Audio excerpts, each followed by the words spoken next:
So we're going to go to the next prompt in the series. I'll read it and then we'll talk through it together.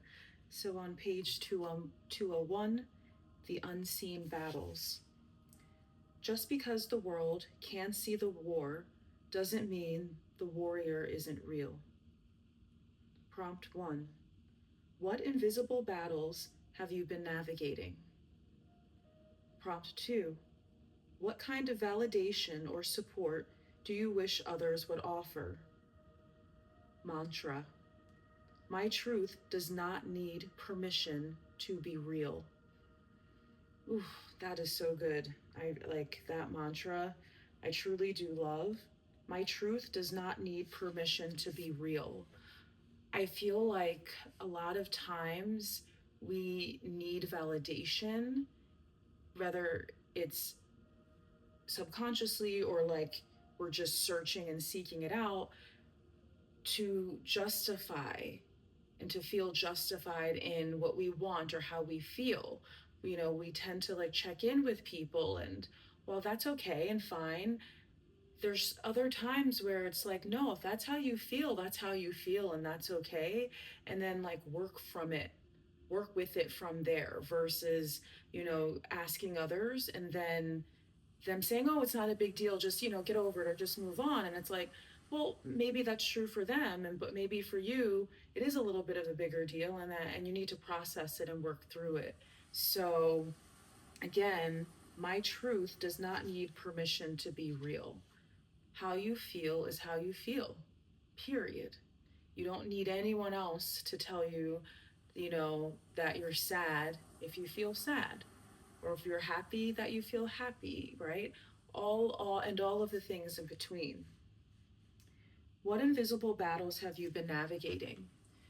When I wrote this book, I was navigating stage 3 breast cancer, and my invisible battle was hard because until my hair really started thinning and I lost my eyebrows and my eyelashes, I looked more normal than I did sick. And if you didn't know me, you just thought that's probably just what she looks like, right? And for me, it was really hard navigating losing everything that I had, everything in the sense of I lost my cardio. I lost a lot of my autonomy, right? Like I had to ask for help when previously I prided myself on never having to ask for anyone's help. I needed to rest to walk down my block, versus being able to run 10 miles. Um, and just really watching, you know, my body change and me have to be super conservative about, how I expended my energy. And then I had to really, like, a lot of my time I just spent laying on the floor, sleeping and laying on the floor. So for me that's very different because in my normal day to day up until diagnosis, I was on the go, running, doing. And cancer just really changed everything. Um, and then battles that I've been navigating post cancer is really the reintroduction or reassimilation back into the real world is super hard. Um, and I find it quite complicated at times because once you've experienced something as traumatic as cancer, and it could be many other things, I'm just speaking on, my experience and what my lived experience. It's just very hard for me to exist in the world as it is and care about some things, a lot of things that one, I used to care about, right? And then two, what people still care about, even though I've evolved on somewhere else. And I don't want to say evolved on meaning levels like I'm higher and someone's lower. It's just I've evolved past, I've expanded past a point that I don't even think that one can understand it unless they've been through something as traumatic or, the same. It's very hard for me. It's almost impossible for me to have small talk. I just can't do it. I look at it as a waste of my time. And then if I'm not going to have a deep, meaningful interaction with someone, and I don't mean that it needs to be them telling me their life story, but if it's going to be this like fake thing where we're not even really exchanging energy, we're just, I don't even know what it is, wasting time, I just rather not, right? And I don't. I don't pour into what I used to.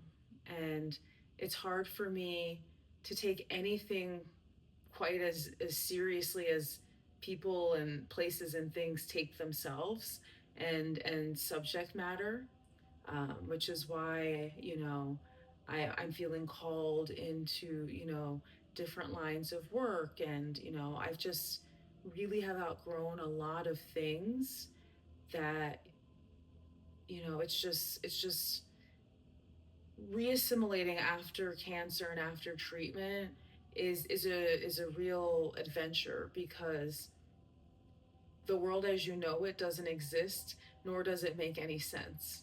So you spend a great deal of your time trying to understand why people do what they do, why you did what you did, and why that shoe doesn't fit anymore, right?